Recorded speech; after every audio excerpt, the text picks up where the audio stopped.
Welcome to Interpersonal Communication. In this video, we'll explore the evolving landscape of how people connect with one another. Please note that the audio for this video was generated using AI. Please note the copyright details for this presentation. Chapter 12 focuses on interpersonal communication in mediated contexts, examining how technology influences our interactions. In this chapter, we will explore technology and communication, the process of computer-mediated communication, taking the self online, and theories of computer-mediated communication.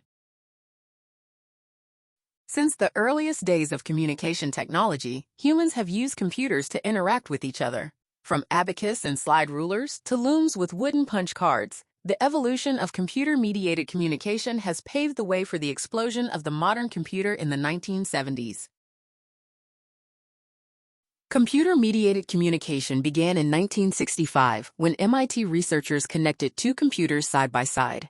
In 1969, UCLA and Stanford established long-distance computer-to-computer interaction, ARPANET, developed by the U.S. Department of Defense, and its commercial version, Telenet, in 1974, marked the beginnings of Internet service providers.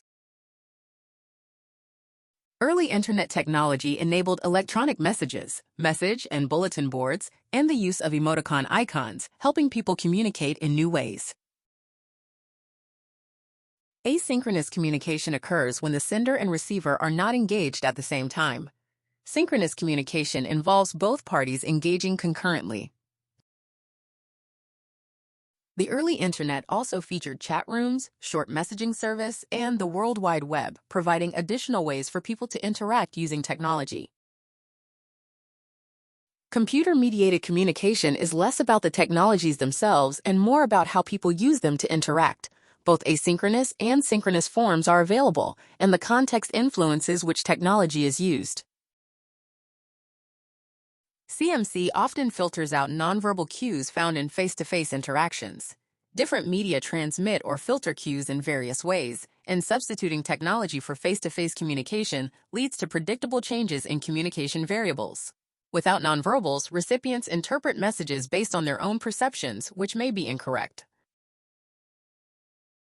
Every type of communication has its own rules and norms. Rules guide how people communicate with technology, while norms are the accepted standards for interaction in the CMC environment. Netiquette refers to the set of professional and social rules and norms considered acceptable and polite in online interactions. These vary by context and technology, combining both rules and norms to guide online behavior. Computer-mediated communication apprehension, or CMCA, is the fear or anxiety associated with actual or anticipated communication with others. However, it does not predict one's view of CMC effectiveness or satisfaction. CMC skills include computer efficacy, internet efficacy, competence, motivation to interact, specialized knowledge, technical know-how, and understanding rules and norms. CMCA is negatively related to these skills.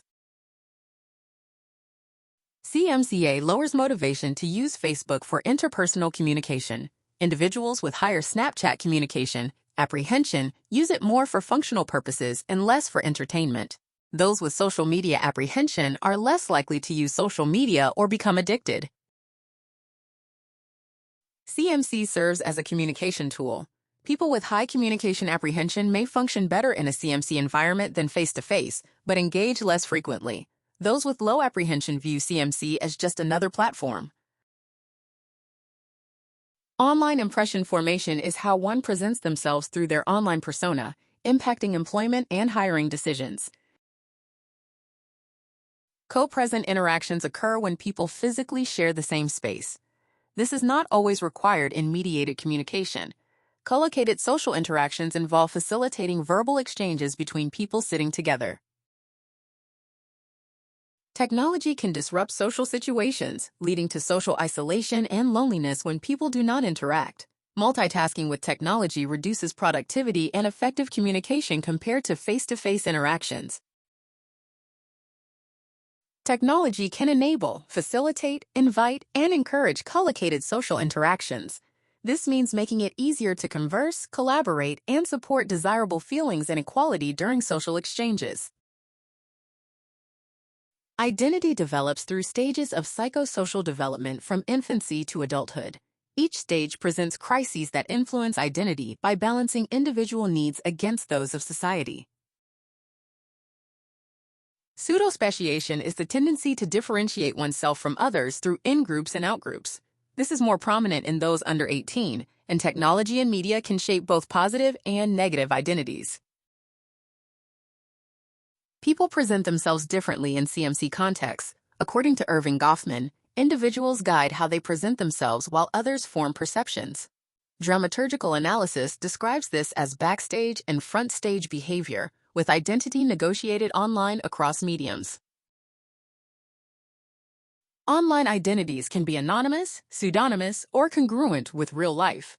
Anonymity means being completely unknown. Pseudonymity allows individuals to create their own image, and real life is where face-to-face and CMC identities match.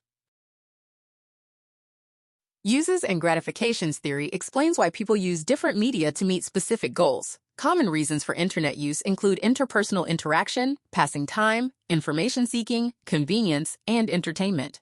Satisfying relationships online lead to self-fulfillment and personal disclosure.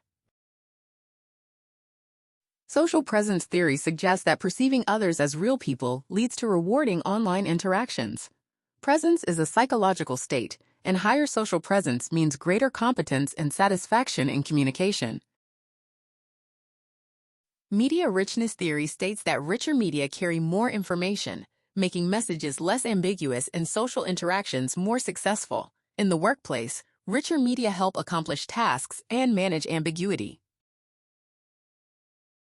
Social information processing theory examines how CMC relationships evolve over time. These relationships may take longer to develop but can be as meaningful as face-to-face ones, sometimes even leading to hyper-personal interactions that exceed traditional face-to-face exchanges.